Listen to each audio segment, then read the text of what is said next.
అందరికీ కూడా అయిన వందనాలు తెలియజేస్తున్నాను. ప్రభు మిమ్మల్ని, మీ కుటుంబాన్ని, మీ పిల్లల్ని, కలిగిన సమస్తాన్ని దీవించి ఆశీర్వదించింది కాక. కొంచెం 2-3 రోజుల నుంచి కొంచెం చాలా అన్ఈజీగా ఉంది. కడుపు గొంతు పెయిన్గా ఉంది. దేవుని కృపను బట్టి సాయం చేశాను, మంచిగా చక్కటి ఆరోగ్యం ఇచ్చాడు. దాన్ని బట్టి దేవునికి వందనాలు. ప్రత్యేకంగా మనం కొన్ని దినాల నుంచి ఫైనాన్షియల్ బ్రేక్ త్రూ కొరకు మాట్లాడుతున్నాం. దాంట్లో చాలా విషయాలు తెలియజేస్తున్నాను. అది సండే వెళ్ళినప్పుడు కొన్ని విషయాలు తెలియజేస్తున్నాను. అలాగే మార్నింగ్ టైంలో ఆల్ నైట్ ప్రేయర్లో కూడా కొన్ని విషయాలు దాన్ని టచ్ అవుతూ ఫైనాన్షియల్ బ్రేక్ త్రూ మీదనే అనేక రకాలుగా దేవుడు ఆత్మ ద్వారా సాయం చేస్తున్నాడు.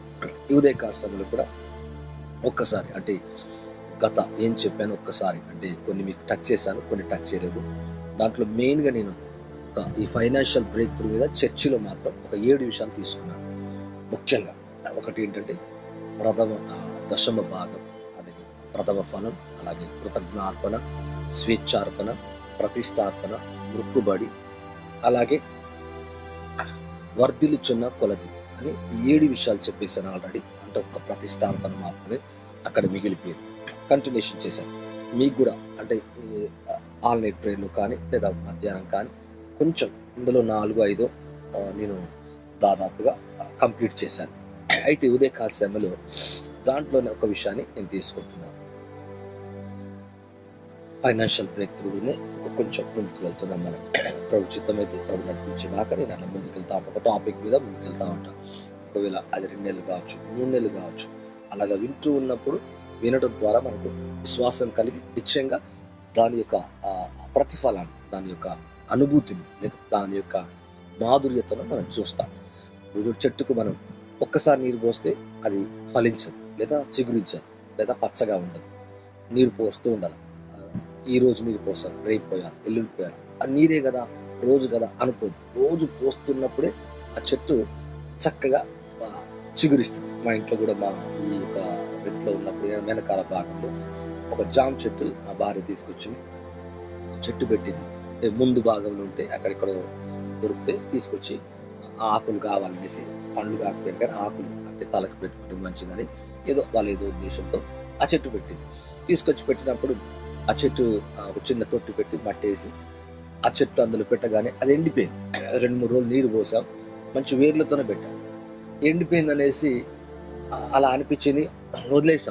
వదిలేసిన తర్వాత మళ్ళీ ఎందుకన్నా మంచిగా చూద్దాం, అసలు ఏం చేద్దాం, నీళ్ళు పోద్దామని ఇవి పూర్తిగా ఎండిపోయింది. దానికి ఉన్న ఆకులన్నీ రాలిపోయినాయి, మొత్తం డ్రై అయిపోయింది, క్లియర్ కనబడుతుంది.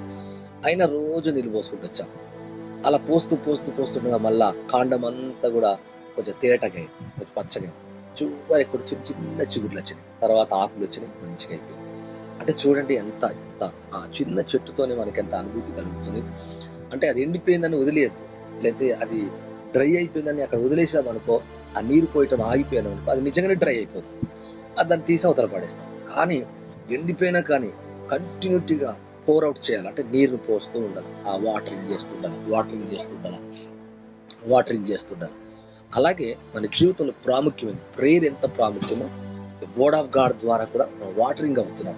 అంటే విత్తబడిన విత్తనానికి నీరు పోయబడుతున్నట్టుగా అలాగే మనం ఈ వాక్యాన్ని వింటున్నప్పుడల్లా మన జీవితాలు చాలా ఆశీర్వాదకరంగా మారిపోతాయి. ఎక్కడెక్కడ డ్రై అయిపోయినాయో, ఎండిపోయినాయో, మన సమస్యలు ఎండిపోయినాయో, ఇక రాదు, ఇక దొరకదు, ఇక జరగదు, అది ఆరోగ్య విషయంలో కావచ్చు, ఫైనాన్షియల్ కావచ్చు, కుటుంబ పరంగా కావచ్చు, అద్భుతంగా కావచ్చు, ఏదైనా కానీ ఇక అక్కడ ఎండిపోయింది, అక్కడ ఏమీ ఉండదు అన్న దగ్గర కూడా మనం రోజు ఈ వాక్యాన్ని విని ధ్యానిస్తూ దాన్ని నోటితో చెప్పుకుంటూ దాన్ని ఎత్తిపట్టి ప్రార్థన చేసుకుంటూ పరిశుద్ధాత్మ ద్వారా ఈ వాక్యాన్ని ఎప్పుడైతే మన హృదయములు నింపుకుంటూ ఉంటామో, వాక్యమే దేవుడు గనక ఆ కార్యాన్ని జరిగిస్తాడు. అలాగే ఉదయకాల సమయంలో నా టాపిక్ ఏంటంటే వర్ధిల్లుచున్న కొలది విత్తుతూ ఉండాలా. దీంట్లో అంటే ఇలా చేస్తున్నప్పుడు ఏంటంటే వర్ధిల్లటం అంటే ఏంటిది? ప్రాస్పెరిటీ అని మనం ఇంగ్లీష్లో అంటాం. మన స్పిరిట్, మన సోల్, మన మైండ్, మన బాడీ అన్ని విధాలుగా మనం ఏమవ్వాలంటే వర్ధిల్లాల. అంటే ఒక స్థితిలోనే ఉంటే దాన్ని వర్ధిల్లుతా అనరు. అంటే ఒక చోటు నుంచి మరొక స్థితి, అంటే స్థితిగతులు మారటం.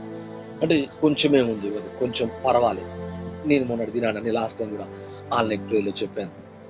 ఒక బ్రదర్ గారి ముందు ఆటో ఉంది, తర్వాత తను ఒక చిన్నగా ఒక 2 వీలర్ వెహికల్ కొనుక్కున్నాడు, తర్వాత ఒక వ్యాన్, తర్వాత ఒక కార్, తర్వాత ఒక ఇల్లు. అంటే దీన్ని ఫిజికల్గా దీన్ని ఏమంటామంటే శారీరకంగా వర్ధిల్లుట. నిజమే, మన శారీరకంగా కాదు, స్పిరిచువల్ లైఫ్లో కూడా మన విశ్వాసం, మన ప్రార్థన, మన వాక్య ధ్యానం, మన ఆత్మల వరములు, ఫలములు అన్నిట్లో కూడా ఏమవ్వాలంటే వర్ధిల్లుతూ ఉండాల. అటువంటి కృప, అటువంటి ఆశీర్వాదం, అటువంటి అభిషేకం మీ అందరిపై ఉండును గాక. అంటే మీ పిల్లలే కాదు, మీరే కాదు, నీ భర్త, నీ భార్య, నీ ఇంట్లో ఉన్న బిడ్డలు ఆరోగ్యపరంగా, ఆత్మీయంగా, శారీరకంగా అన్ని విషయాలు కూడా వర్ధిల్లేటువంటి కృప దేవుడు దయచేయను కాక. అంటే ఎవ్రీ ఏరియాలో ప్రతి విషయం కూడా మనం వర్ధిల్లాలి. చూద్దాం, బైబిల్లోనే చూద్దాం. 3వ యోహాను 1వ వచనం, 1వ అధ్యాయం 2వ వచనం. 3వ యోహాను రాసిన పత్రిక 1వ అధ్యాయం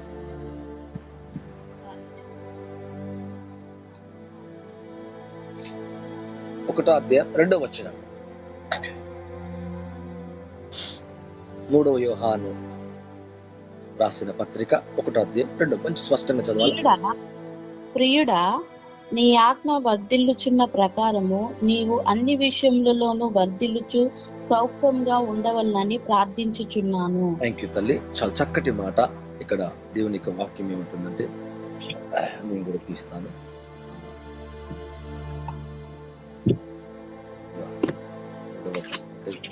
పత్రిక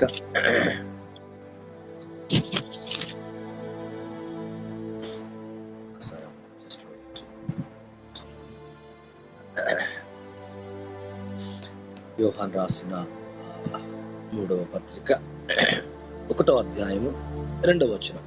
మనందరికి ఇప్పుడు బాగా తెలిసిన మాట.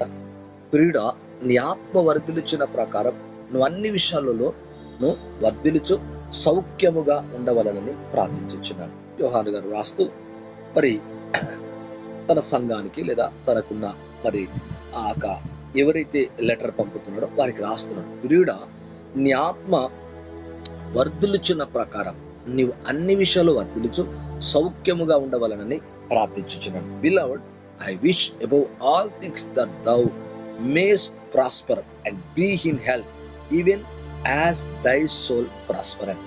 అంటే నువ్వు ఆత్మలో వర్ధిల్లుచున్న ప్రకారం ఒకటి ఆత్మలోనే వర్ధిల్లటం కాదు, లోకపరంగా కూడా అన్ని విషయాలు కూడా వర్ధిల్లుచు సౌఖ్యంగా ఉండవలనని నేను ప్రార్థిస్తున్నానని ఇక్కడ చెప్తున్నాడు. అంటే ఒకటి స్పిరిచువల్ ఏనా కాదు, స్పిరిచువల్ గా నువ్వు డెవలప్ అవుతే, అంటే ఆత్మీయంగా వర్ధిల్లితే ఈ లోకపరంగా కూడా మనం వర్ధిల్లుతాం. అందుకే ఆత్మలో ప్రార్థించాల. మీరు 14వ అధ్యాయాన్ని కనుక 1 కొరింథీయులకు రాసిన పత్రిక 14వ అధ్యాయాన్ని కనుక చూస్తే మన ఆత్మ అంటే ఎట్లా వర్ధిల్లుతుందంటే అన్య భాషలో ప్రార్థించినప్పుడు, ఒకవేళ తెలుగులో ప్రార్థన చేసినా ఓకే, మనసులో కూడా ప్రార్థన చేయమన్నది. అంటే మన ఆత్మ వర్ధిల్లుతున్న కొలది నువ్వు అన్ని విషయాల్లో కూడా వర్ధిల్లుచు సౌఖ్యంగా ఉండాలంట. ఇంకో విధంగా చెప్పాలంటే ఆరోగ్యకరంగా లేదా నెమ్మదిగా, క్షేమంగా, శాంతిగా, అన్ని విధాలుగా బాగుండాలనేదే దేవుని యొక్క ప్రధాన ఉద్దేశం. ఈ యొక్క వినికిలో వింటున్న మీ జీవితాల్లో దేవుడు నీ ఆత్మను వర్ధిల్ల చేయాలా, నీ కుటుంబంలో ఉన్న ప్రతి వారి ఆత్మను వర్ధిల్ల చేయాలా, అలాగే అన్ని విషయాలు కూడా వర్ధిల్లాల. చాలా మంది ఏంటంటే లోకపరమైన వర్ధిల్లుట గురించి ప్రయాసపడుతూ వెతుకుతా ఉంటారు. అలా ముందు చేయదు. అందుకే మొదట నీతిని, రాజ్యాన్ని వెతుకుడి, అప్పుడు అన్నీ అనుగ్రహించబడు. అంటే ముందు మనం సోల్ అనగా మన స్పిరిట్, ఇంకొక విధంగా చెప్పాలంటే మన ఆత్మ వర్ధిల్లాలా. ఎందుకు? దేవుని నుంచి వచ్చింది. దేవుని ఆత్మ అంటే దేవుడు మనలో తన ఆత్మను పెట్టాడు. ఈ మనలో ఉన్న ఈ యొక్క స్పిరిట్ అనేది ఎప్పుడైతే ఎడిఫై అవుతుందో, క్షమాభివృద్ధి పొందుతుందో లేదా వర్ధిల్లుతుందో, అభివృద్ధి పొందుతో, ఆటోమేటిక్ గా ఈ లోకపరమైనవి కూడా మనము ఆశీర్వాదకరంగా, జీవనకరంగా చూస్తాం. ఈరోజు ప్రభు మీ జీవితాన్ని ఆత్మీయకంగాను ఆత్మలో వర్ధిల్లుచున్న ప్రకారం, అంటే ఆత్మలో మొదటగా వర్ధిల్లుచున్న ప్రకారం నువ్వు అన్ని విషయాలు వర్ధిల్లుచు సౌఖ్యంగా ఉండవాలని ప్రార్థిస్తున్నాను. అంటే ఈ వినికిల్లో వింటున్నా మీ జీవితాలు యేసు నామములో అన్ని విషయాలు కూడా వర్ధిల్లాలా. మరలా అంటున్నా, ఆత్మీయకంగా వర్ధిల్లాలా. ప్రేయర్ చేస్తున్నాం, స్తుతిస్తున్నాం, ఆత్మతో ముందుకెళ్తున్నాం. మన విత్తనాలు విత్తుతున్నాం. అయితే మరి ఇలా చేస్తున్న కొలది మన స్పిరిట్ ఏమవుతుందంటే లోపట ఉన్న ఆత్మ వర్ధిల్లుతుంది. అయితే ఇక్కడ ఏమంటే నాకు టాపిక్ ఏంటంటే వర్ధిల్లుచున్న కొలది నువ్వు విత్తాలా, ఇంకా వర్ధిల్లుతా ఉంటావు, ఇంకా నువ్వు ప్రాస్పర్ అవుతా ఉంటావు. ఒక ఏరియాలో నేను వర్ధిల్ల చేశాను, మరొక ఏరియా ఇంకోటి ఇచ్చాడు, మళ్ళీ దాంట్లో కూడా నీ విత్తనం. అలాగా అంటే ప్రతి ఏరియాలో నువ్వు ఏం కావాలంటే వర్ధిల్లుతూ ఉండాలని దేవుని యొక్క వాక్యం అంటుంది. ఈ లైవ్ ఈ యొక్క వినికిడిలో మీ అందరి జీవితాల్లో నువ్వు అన్ని విషయాల్లో వర్ధిల్లుచు సౌఖ్యముగా ఉండవాలనంట. సౌఖ్యంగా లేదా నెమ్మదిగా లేదా ఆరోగ్యకరంగా, ఇంకొక విధంగా చెప్పాలంటే ఆరోగ్యకరంగా. చూడండి, ఆరోగ్యం బాగలేదు అనుకోండి, ఆరోగ్యం మహాభాగ్యం. 3 దినాల నుంచి నేను చూస్తున్నాను. ఇప్పుడు ఏది ఉన్నా ఫస్ట్ రోజు కొంచెం గొంతు నొప్పున చెప్పినాను, తర్వాత ఇంకా నొప్పి అయింది. అంటే అనారోగ్యంగా మనం ఉంటే ఏది కూడా చేయలేము. కాబట్టి ఆత్మలో బాగుండాలా, శారీరకంగా బాగుండాలా, ఆర్థికంగా బాగుండాలా, కుటుంబంగా బాగుండాలి, అన్ని విధాలుగా వర్ధిల్లాలి. ఈ రోజు అటువంటి కృప యేసయ్య మీకు ఇచ్చును గాక. చూద్దాం దేవునికి వాక్యంలో కొంచెం ముందుకెళ్ళాం. యెషయా గ్రంథం 55:10. ఇదందరూ మనకు తెలిసిన మాట, కానీ కొంచెం ఒకసారి టచ్ చేద్దాం. యెషయా గ్రంథం 55:10. వర్షమును హిమమును ఆకాశం నుండి వచ్చి అక్కడికి ఏలాగు మరలక భూమిని తడిపి విత్తువానికి విత్తనమును భుజించువానికి ఆహారమును కలుగుటక అది చిగిర్చి వర్ధిల్లినట్టు చేయును, అలాగే నా నోట నుండి వచ్చు వచనమును ఉండును. ఆమేన్. అందుకే దేవుని యొక్క వాక్యాన్ని వినాలా. చూడండి, ఆకాశం నుండి వచ్చి భూమిని వర్షం తాకుతుంది. అంటే ఆకాశం ఎప్పుడు తాకుతుందంటే నిజంగా ఆకాశం భూమిని తాకదు, కానీ వర్ష రూపంలో తాకుతుంది, హిమము రూపంలో తాకుతుంది. దేని తాకుతుంది? భూమిని, విత్తనాన్ని. నువ్వు వేసిన విత్తనాన్ని ఈ ఆకాశం నుండి వర్షం హిమం వచ్చి అక్కడి నుండి వచ్చి అక్కడికి ఎలాగ మరలక భూమిని తడిపి విత్తువానికి విత్తనమును భుజించువానికి ఆహారము కలుగుటకై అది చిగిరిచి వర్ధిల్ల చేయనట. అంటే విత్తనానికి ఏం కావాలా? నీరు కావాలా. ఇంకో విధంగా చెప్పాలంటే ఆకాశం నుండి మంచు కావాలా, వర్షం కావాలా. ఎప్పుడైతే మంచు వర్షం వచ్చి ఆ తాకుతుందో భూమిని దాకి భూమిని మెత్తగా చేసి ఆ విత్తనాన్ని తడుపుతుందో, అంటే భూమిని తడిపి ఆ విత్తనాన్ని ఎప్పుడైతే తడుపుతుందో విత్తువానికి ఏం కలుగుతుంది? విత్తువానికి భుజించువానికి ఆహారము కలుగుటకై అది చిగిరిచి వర్ధిల్ల చేస్తుందంట. అంటే ఎప్పుడైతే రెయిన్ ఈ సీడ్ ని తాకుతుందో లేదా మంచు ఈ సీడ్ ని తాకుతుందో సీడ్ ఏమవుతుందంట? చిగురుస్తుందంట. ఈరోజు విత్తనం, ఈ పరిచయలో విత్తనం, ఈ ఫైనాన్షియల్ బ్రేక్ త్రూని మీరు చూస్తారు. అది చిగురింప చేస్తుందంట, వర్ధిల్ల చేస్తుందంట. అలాగే అంటే ఆకాశం నుండి వర్షం వచ్చి ఎలాగ భూమిని తడిపి విత్తువానికి విత్తనాన్ని భుజించు ఆహారం కలుగుటకై అది చిగిరిచి వర్ధిల్ల చేయను, అలాగే అంటే సేమ్ అలాగే నా నోట నుండి వచనము అలాగే ఉంటదంట. అంటే దేవుని నోట నుండి వచ్చే వచనం నేనేం చేస్తుందంటే చిగురింప చేస్తుంది, వర్ధిల్ల చేస్తుంది. అంటే నీ స్పిరిట్ లో ఎప్పుడైతే ఈ వాక్యం పడుతుందో వాక్య ప్రకారంగా నువ్వు ఎప్పుడైతే చేస్తావో, వాక్యానికి ఎప్పుడైతే విధేయత చూపుతావో, లోబడతావో, విశ్వసిస్తావో, నమ్ముతావో, ఆ ప్రకారంగా నమ్మి విశ్వాసంతో ముందుకు సాగుతావో నువ్వేమైపోతావు? దేవుని యొక్క వాక్యం అంటుంది చిగిరిచి వర్ధిల్లుతామంట. అంటే ఆకాశం నుండి వచ్చిన వర్షము మరలా వెనకకు వెళ్ళదు, అది రిటర్న్ అవ్వదు. అంటే వెనకకు వెళ్ళదు, వచ్చి భూమి మీద ఒక కార్యం చేస్తుంది. అంటే విత్తువానికి ఒక కార్యం చేస్తుంది, విత్తినందుకు ఒక కార్యం చేస్తుంది. విత్తిన ఆ పొలాన్ని, ఆ పంటను, లేకపోతే ఆ విత్తిన భాగాన్ని, ఆ మడుగును, లేకపోతే ఆ ఏదైతే ఉందో ఆ ప్లేస్ ని తడిపిన వెంటనే అది ఆ విత్తిన చోట ఏమైతుందంటే చిగురుస్తుందంట, వర్ధిల్ల చేస్తుందంట, ఆహారం ఇస్తుందంట. అది చిగురిచి వర్ధిల్లి చివరికి అది ఏమి ఇస్తుంది? ఆహారం ఇస్తుంది.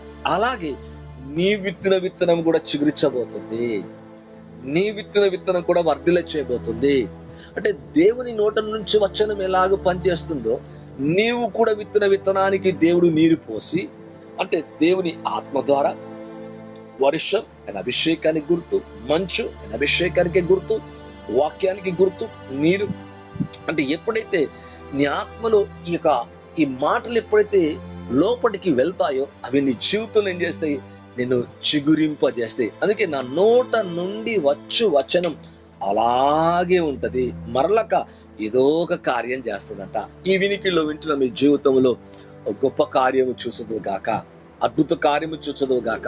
ఇంకొక విధంగా చెప్పాలంటే ఫైనాన్షియల్ గా బ్రేక్ త్రూ మనమందరం చూడబోతున్నాం. అయితే వర్ధిల్లుచున్న కొలది ఆమేన్. నువ్వు వర్ధిల్లాల, స్పిరిట్ లో వర్ధిల్లావు. Thank God. అంటే నీ విశ్వాసం పెరిగింది అని అర్థం.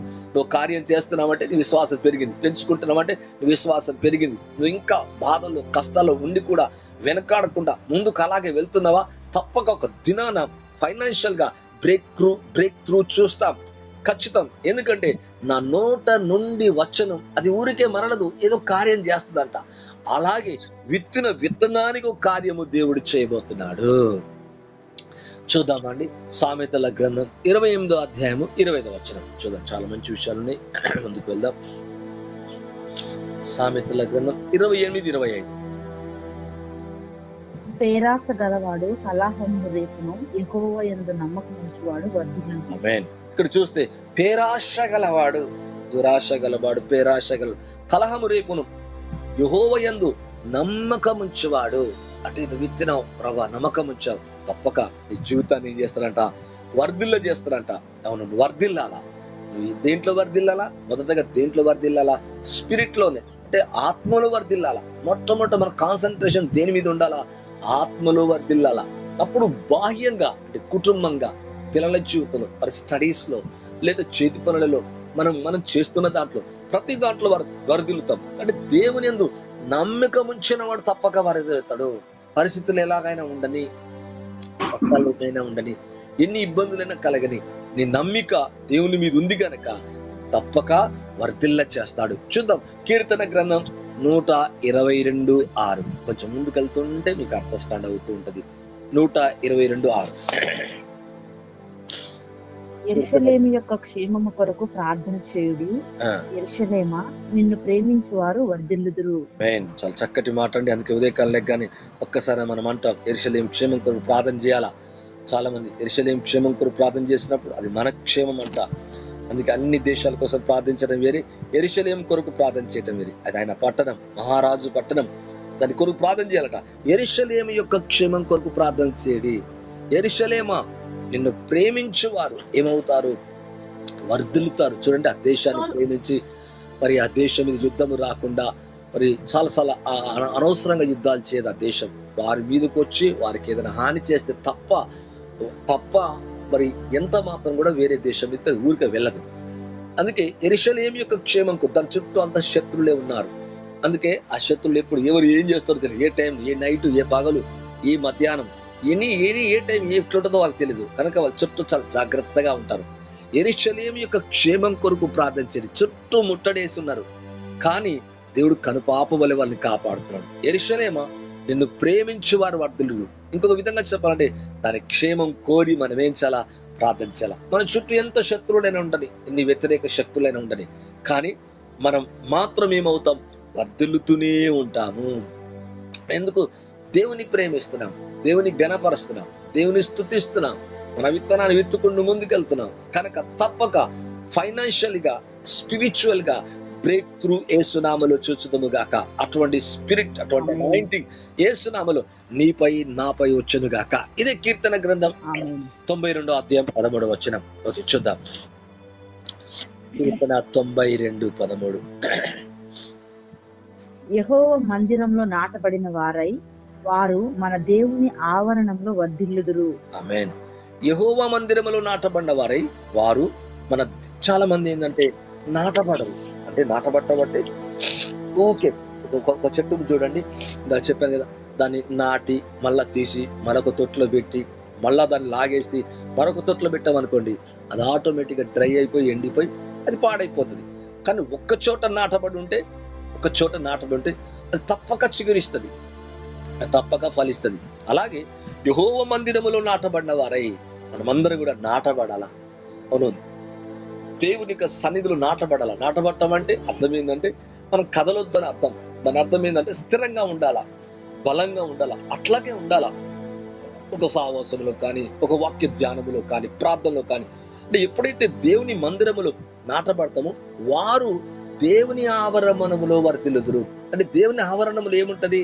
ఆయన మహిమ, ఆయన సన్నిధి, ఆయన శక్తి, ఆయన దూతలు, ఆయన ప్రభావం ఉంటది. అందుకే తప్పక మందిరానికి వెళ్తాం మనం. మందిరానికి ఎందుకు వెళ్తామంటే అక్కడ ప్రభు యొక్క సన్నిధి ఉంటది. ఇట్లా వాక్యం వింటాం, ప్రభు యొక్క సన్నిధి తాకుతుంది. అంటే ఎక్కడ? మనమే దేవుని ఆలయం, మనమే దేవుని మందిరాలు. ఓకే, ఫిజికల్ గా కట్టిన మందిరాలకు వెళ్ళాలా? అట్లా ఇక్కడ యెహోవా మందిరములో నాటబడ్డ వారే. కొంతమంది నాటబడరు, ఒక చోట ఒకసారి ఉంటారు, ఒక చోట మరొకసారి వెళ్తారు, అటు ఇటు ఇటు అటు వెళ్ళి ఆఖరికి వాళ్ళ జీవితం ఏం చూడరు, వర్ధిల్లుట చూడరు.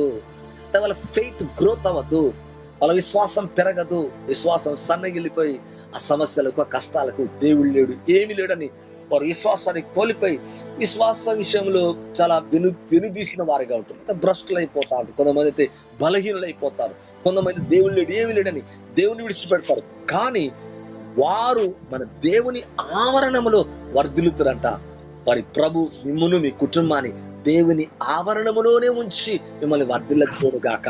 అనగా ఈ ఆవరణాన్ని దాటి మనం బయటికి వెళ్ళకుందాము గాక. లోకమంతా పాడు, చెడు, కీడు, ఇంకో విధంగా చెప్పండి అపాయం, మరణం. అంటే దేవుని ఆవరణములో ప్రభు సన్నిధి ఉంటది, అక్కడ జీవం ఉంటది, అక్కడ మరణం ఉండదు. ఈరోజు దేవుని ఆవరణములో వర్ధిల్లుతామంట. ఎంత దేవుని నమ్మికుంచే వాడు వర్ధిల్లుతున్నాడు, దేవుని ఆవరణంలో ఉన్న వారు కూడా వర్ధిల్లుతున్నారు. దేవుని యొక్క యెరూషలేముకు క్షేమాన్ని కోరి ప్రార్థించే వారు కూడా ఏమవుతున్నారంటే వర్ధిల్లుతున్నారు. ఈరోజు నీవు వర్ధిల్లుచున్న కొలది నీ స్పిరిచువల్ లైఫ్ అనేది, నీ సోల్, నీ స్పిరిట్, నీ మైండ్, నీ బాడీ, ఇంకొక విధంగా చెప్పాలంటే నీ కుటుంబం, నీ పిల్లలు, అన్ని విషయాలు కూడా వర్ధిల్లుచు సౌఖ్యముగా ఉండాలంట. ఈ ప్రవచించే మాట మీ జీవితంలో మిమ్మల్ని సౌఖ్యంగా ఉంచును గాక, అంటే ఆరోగ్యకరంగా ఉంచును గాక, దీవెనకరంగా ఉండును గాక, ఆశీర్వాదకరంగా. ఇతరులు చూసినప్పుడల్లా ఎలా ఇన్ని కష్టాల మధ్యలో, ఇన్ని ఇబ్బందుల మధ్యలో ఎలా మీరు ఫ్లౌరిష్ అవుతున్నారు, ఎలా వర్ధిల్లుతున్నారు, ప్రాస్పర్ అవుతున్నారని ఆశ్చర్యపడతారు. కారణం ఏంటంటే ఆయన వాక్య ధ్యానములో నిత్యం ఉంటున్నాం, ప్రార్థనలో నిత్యం ఉంటున్నాం, వేకువజామునే లేస్తున్నాం, వాక్యాన్ని వింటున్నాం, ప్రార్థన చేస్తున్నాం, వాక్యాన్ని వింటున్నాం, ప్రార్థన చేస్తున్నాం. ఇలాగ కంటిన్యూషన్ మనల్ని ఏం చేస్తుందంటే మన జీవితాన్ని చాలా దీవెనకరంగా, ఆశీర్వాదకరంగా మార్చివేస్తుంది. మొదటి దిన వృత్తాంతాల గ్రంథం 29:23.